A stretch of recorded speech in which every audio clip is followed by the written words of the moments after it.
Macro की इस video के अंदर हम फंक्शंस को समझने की कोशिश करेंगे।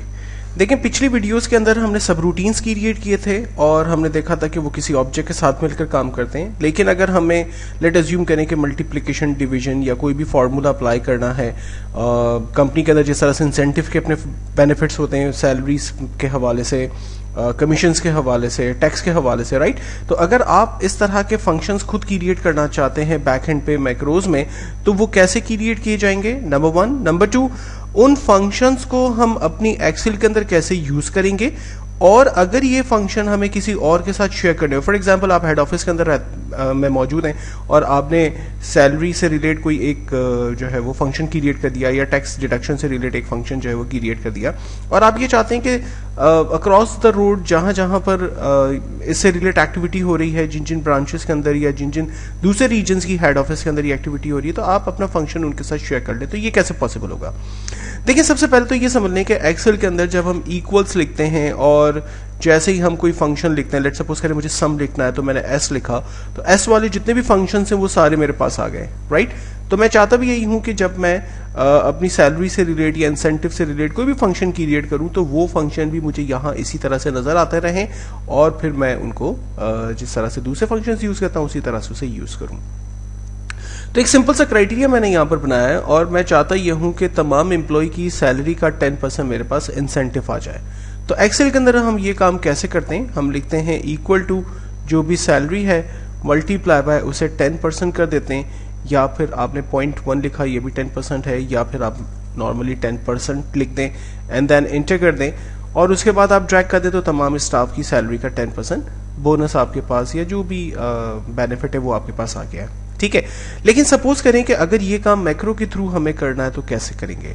तो चलिए जी, मैक्रो में चलते हैं। हम ऑल्ट F11 कर रहे हैं, मैक्रो की विंडो हमारे पास ओपन हो गई और यहाँ पर हमारे पास इंसर्ट के अंदर मॉड्यूल का ऑप्शन है। हमने एक नया मॉड्यूल इंसर्ट किया और इस मॉड्यूल में अब की बार हम सब रूटीन नहीं रखेंगे, बल्कि अब हम फंक्शन क्रिएट करने जा रहे हैं, राइट। तो इसलिए मैंने फंक्शन लिखा और फंक्शन का नाम जो है वो मुझे इंसेंटिव रखना है। सो मैंने रख दिया इसका नाम इंसेंटिव 1। अब इंसेंटिव 1 फंक्शन के अंदर जैसे ही मैं ये लिखकर एंटर करूंगा, ये देखें फंक्शन स्टार्ट हो गया। जैसे से सब रूटीन स्टार्ट होता था उसका एंड सब आता था, इसी तरह से फंक्शन स्टार्ट हो गया, उसका एंड फंक्शन मेरे पास आ गया।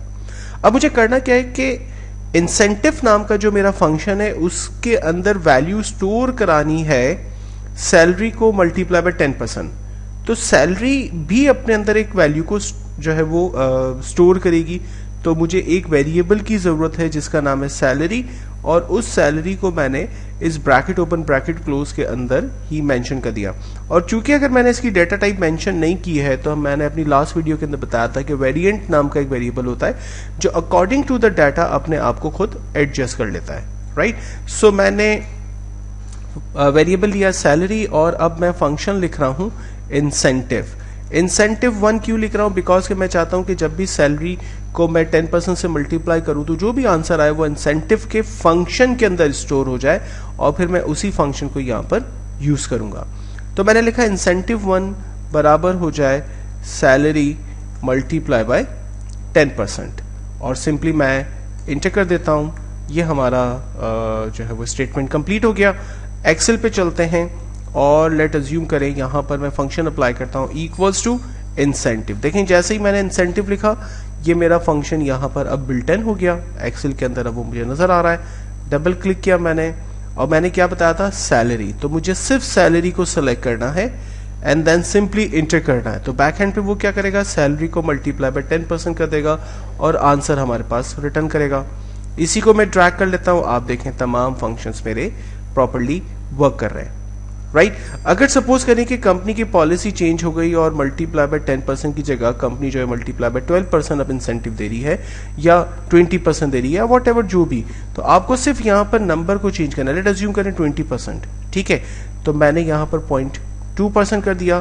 फॉर्मूला पर आकर जस्ट मैंने उस पर डबल क्लिक किया, फॉर्मूला एक दफा ओपन किया, सिंपली इंटर किया।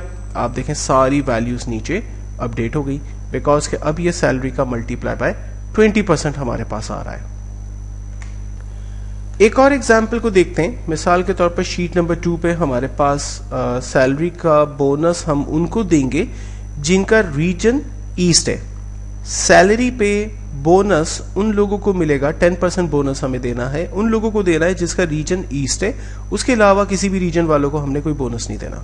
ठीक है, तो ऑलरेडी मैंने यहां पर एक इंसेंटिव 1 नाम का फंक्शन क्रिएट किया हुआ है, उसे मुझे कुछ नहीं करना, मैं अपना एक और नया फंक्शन क्रिएट कर रहा हूं। सो मैं लिख रहा हूं फंक्शन इंसेंटिव 2, और इस इंसेंटिव 2 के अंदर मुझे क्या करना है, डेफिनेटली सैलरी को तो जो है वो मल्टीप्लाई करना है, लेकिन साथ ही साथ मुझे रीजन को भी चेक करना है। तो इसका मतलब है मुझे अब की बार 2 वेरिएबल यूज करने होंगे, पहला वेरिएबल मेरा सैलरी होगा और दूसरा वेरिएबल मेरा रीजन का होगा।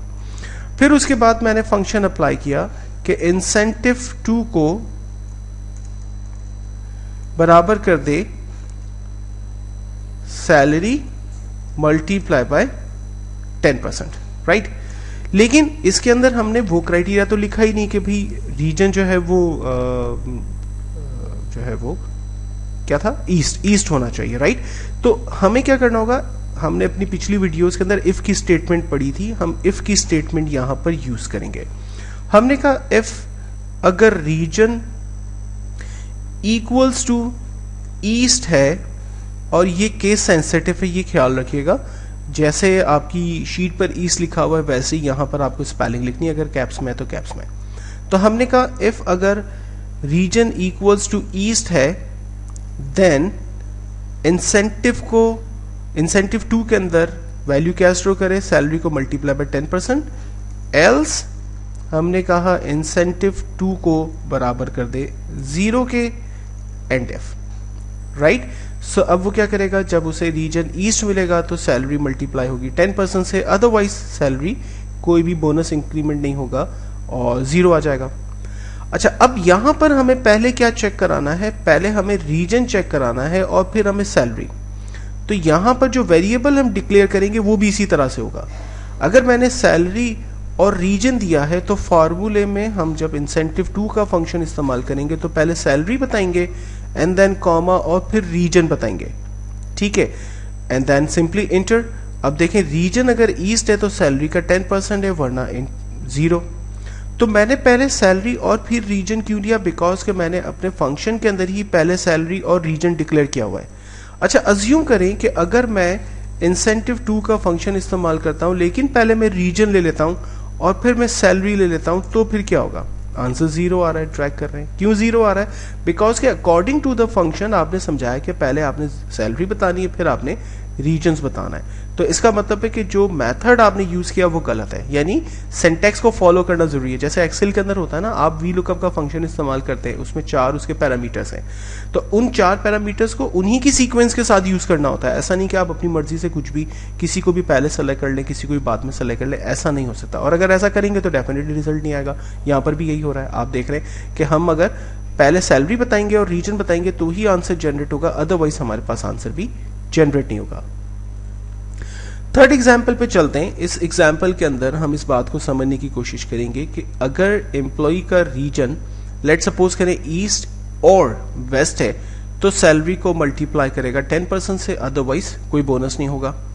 तो अब यहां पर 2 कंडीशन है, और एक्सेल के अंदर हमने और वाली स्टेटमेंट पढ़ी थी, वही और वाली स्टेटमेंट हम यूज करेंगे, लेकिन इफ के साथ हम यूज करते हैं। हमने कहा इक्वल्स,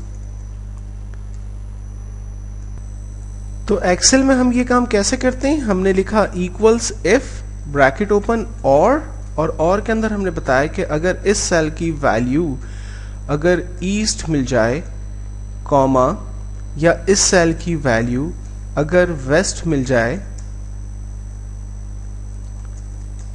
राइट, तो क्या करें, ब्रैकेट क्लोज, यहां पर और की कंडीशन क्लोज हो गई। अगर ये दोनों कंडीशन ट्रू होगी तो हमने कहा सैलरी को मल्टीप्लाई कर दे 10% से, अदरवाइज 0, राइट। और इफ की स्टेटमेंट को भी क्लोज कर दिया, इंटर किया।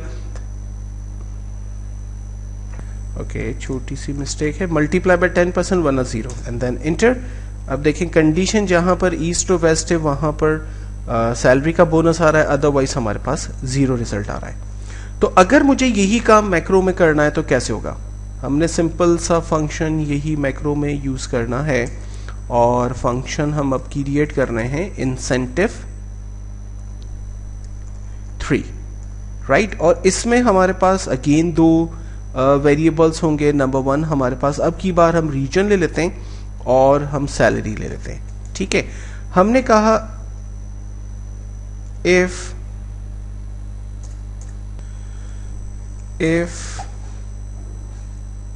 रीजन इक्वल्स टू ईस्ट है ब्रैकेट क्लोज, और रीजन इक्वल्स टू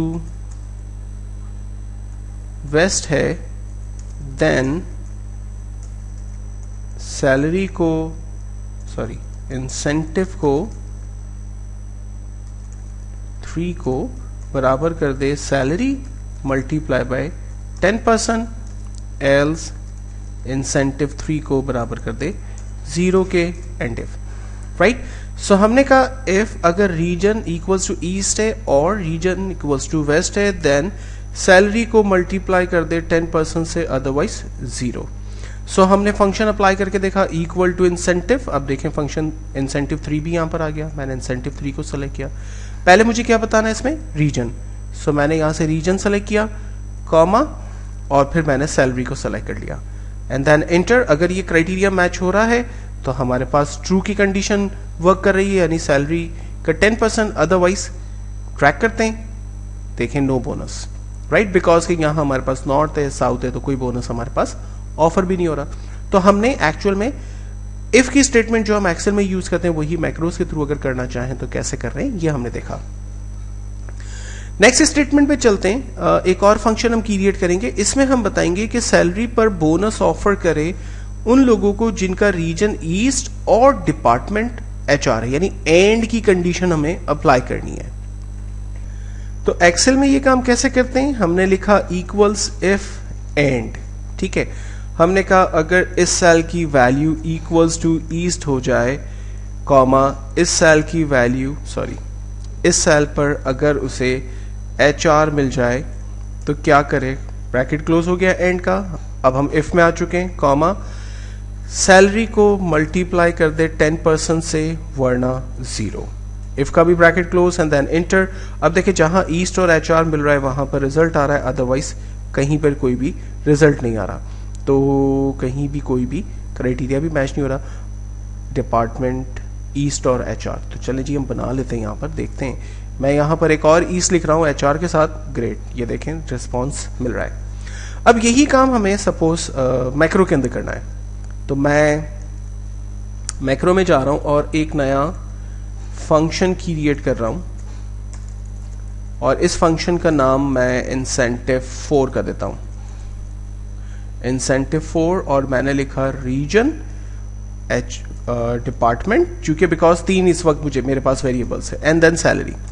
हमें चेक करवाना है कि अगर रीजन ईस्ट है, डिपार्टमेंट HR है, सैलरी को मल्टीप्लाई करे, अदरवाइज ना करे। तो इसलिए मैंने यहां पर रीजन, डिपार्टमेंट और HR लिया, और जब मैं फंक्शन यूज करूंगा तो मुझे इसी सीक्वेंस पे डाटा भी बताना होगा। मैंने कहा if bracket open region equals to east bracket close and department equals to HR, then क्या करे, हमने कहा इंसेंटिव 4 नाम का जो वेरिएबल है, फंक्शन है, उसके अंदर वैल्यू स्टोर करे सैलरी मल्टीप्लाई बाय 10%, एल्स उस फंक्शन के अंदर वैल्यू स्टोर करे 0 एंड इफ। राइट, और अब हम इसको चेक कर लेते हैं। हमने कहा इक्वल टू इंसेंटिव 4 हमें यहां नजर आ रहा है। टैब बटन प्रेस करके मैंने इस फंक्शन को कंप्लीट किया। पहले हमने क्या कहा था अपने इस वेरिएबल के मैक्रो के अंदर, पहले हम रीजन बताएंगे, हमने रीजन बता दिया, कॉमा, सेकंड हमने क्या बताना है, डिपार्टमेंट, हमने डिपार्टमेंट बता दिया, और थर्ड हमें क्या बताना है, सैलरी, हमने सैलरी बता दी, एंड देन सिंपली इंटर। आप देखें हमारे पास अगर क्राइटेरिया मैच हो गया तो रिजल्ट आ गया, अदरवाइज हमारे पास कोई रिजल्ट नहीं है। लास्ट एग्जाम्पल देखते हैं कि अगर हमें बोनस अब डिफरेंट क्राइटेरिया के हिसाब से देना है। मिसाल के तौर पर 10% बोनस हम उन लोगों को देंगे जिनकी सैलरी, जिनका डिपार्टमेंट ईस्ट है, 7% बोनस हम उन्हें देंगे जिनका डिपार्टमेंट वेस्ट है, 5% बोनस हम उन्हें देंगे जिनका डिपार्टमेंट नॉर्थ है, और 0% बोनस देंगे उनको जिन्हें जो साउथ डिपार्टमेंट से बिलोंग करते हैं। और ये काम एक्चुअल में अब मुझे माइक्रो के अंदर परफॉर्म करना है। सो मैं अपना लास्ट फंक्शन यहाँ क्रिएट कर रहा हूँ, फंक्शन इंसेंटिव 5। एंड देन अब इसमें मुझे क्या क्या चीज़ें चेक करानी है, इसमें मुझे सिर्फ एम्प्लॉय का रीजन चेक करवाना है और सैलरी को मल्टीप्लाई करना है, तो इसलिए मुझे डिपार्टमेंट का वेरिएबल यूज़ करने की ज़रूरत नहीं है। लेकिन क्राइटेरिया यहाँ पर डिफरेंट है, ठीक है ना, तो इसलिए अब मुझे मल्टीपल इफ़ यूज़ करने होंगे। तो इफ़ के साथ एक और स्टेटमेंट होती है एल्स इफ, तो हम एल्स इफ के थ्रू काम करेंगे। इफ के अंदर ये होगा कि जितने इफ खोलते हैं उतने एल्स लगाओ, उतने एंड इफ लगाओ। एल्स इफ में ये होगा कि लास्ट में सिर्फ एक ही एंड इफ लगा देंगे, पूरी स्टेटमेंट काम करेगी। कैसे देखें मैं बताता हूं। हमने कहा if region equals to for example east है, देन इंसेंटिव 5 को बराबर कर दे सैलरी मल्टीप्लाई बाय 10%। ठीक है, यहां तक तो कोई मसला नहीं। एल्स इफ अगर ऐसा नहीं होता है तो क्या करें, इसी के आगे लिख दें रीजन अगर सपोज करें सेकंड टाइम वेस्ट मिल जाए, देन हमने कहा इंसेंटिव 5 को बराबर कर दे सैलरी मल्टी 0.07%। ठीक है, बिकॉज के 7% हमें देना है वेस्ट वालों को। एल्स इफ अगर ऐसा नहीं होता है, रीजन उसे कुछ और मिलता है, हम उसे कहते हैं कि अगर रीजन आपको लेट अज्यूम करें नॉर्थ मिल जाए, देन अब चूंकि east west north south criteria के हिसाब से चेक करवाना है, इसलिए देखें मैं इन्वर्टेड कॉमा में शुरू से लिखता हुआ आ रहा हूं। तो हमने कहा अगर आपको यहां नॉर्थ मिल जाए तो आप इंसेंटिव 5 को बराबर कर दे सैलरी मल्टीप्लाई बाय नॉर्थ वालों को हम क्या दे रहे हैं 5%। ठीक है, तो हमने कहा 0.05% और हमने लास्ट में कह दिया एल्स इफ अगर रीजन में आपको साउथ मिल जाए,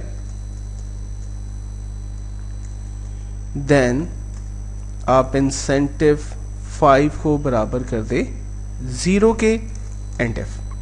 तो मैंने एल्स इफ के अंदर चूंकि इफ की स्टेटमेंट में सब मैंने लगाया मैं एल्स इफ, तो एंड जो है वो एंड इफ पर ही होगा। अदरवाइज अगर मैंने मल्टीपल इफ लगाए हुए होते तो मुझे मल्टीपल टाइम्स एंड इफ लगाना पड़ता। चलिए जी चेक कर लेते हैं इसको। हमने फार्मूला इस्तेमाल किया इक्वल टू इंसेंटिव 5, स्पेलिंग में थोड़ी सी चेंजिंग है, कोई बात नहीं।